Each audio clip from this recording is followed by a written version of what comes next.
I know people that will have a hard time making a decision on what couch to buy, and not even make a decision at all because they're afraid they're going to choose the wrong one. And there's people that have to make some decisions that are really tough decisions. You know, do they go through chemo if they have cancer? Do they forego the standard medicine practice and try going with something more natural? The decision of pulling a plug on a loved one that's been in a coma. You know, compared to buying the couch, you know, those things are truly hard decisions. But the person who struggles with buying a couch is still strangleholded by their lack of ability to be able to make a choice. And so I think that the decisions that I make in my life usually are fast decisions, and sometimes in hindsight they're too quick. I should have put a little more thought into it. There's other decisions that I never made, and the boat sailed. Decisions to buy another house, and I let that go to the back burner, and I never made a decision to do it, and I never got the house. So my look backs in life, my greatest regrets in life are really the decisions I didn't make, that I let time make that decision for me.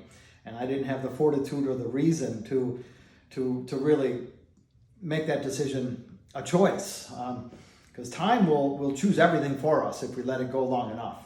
But decisions sometimes have to be made. And, you know, I know people that are struggling with, do I kick my kid out of the house who's 23 years old and won't follow direction?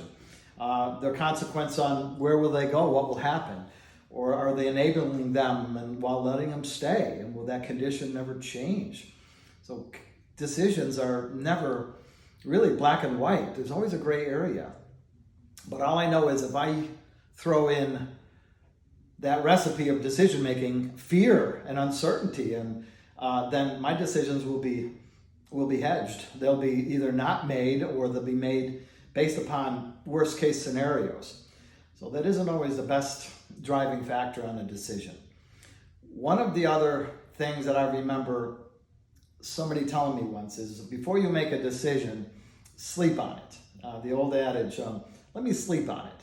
Because something that happens that I know in my conscious mind, which is my reactive state, you know, a spontaneous mind, operates a little differently than my subconscious mind. My subconscious mind will be operating even while I'm sleeping, and it'll tell me, maybe that isn't a good idea. So if I'm going to go out and buy a new boat, and I'm at a boat rally, I'm ready to pull out my checkbook, and I sleep on it, and I realize, you know, you don't even live by a lake. The last thing I'll say about that is, I think that the old adage, don't take yourself too damn seriously. And if I am, and if pride, fear, and ego are involved in my decision-making process, they will always be in what I feel to be in my best favor. And it might not be in the best favor of circumstances or other people. So it's a relative question, decisions. What do you do? And I'll tell you, is not do it alone. That's what I could do. You know, I could talk to people. I could take some time, short period of time, to help process that decision making. And so decisions are hard for many. And I find that I'm spontaneous. I made stupid mistakes. I regret selling something that I thought I valued and keeping something too long that I didn't. And, you know, those are those stupid things that really don't matter, all said and done.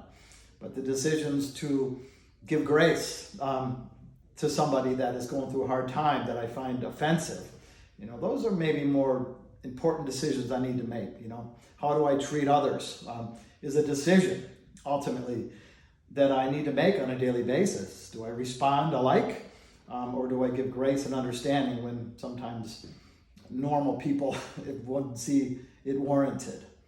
So that's all I got to say about that.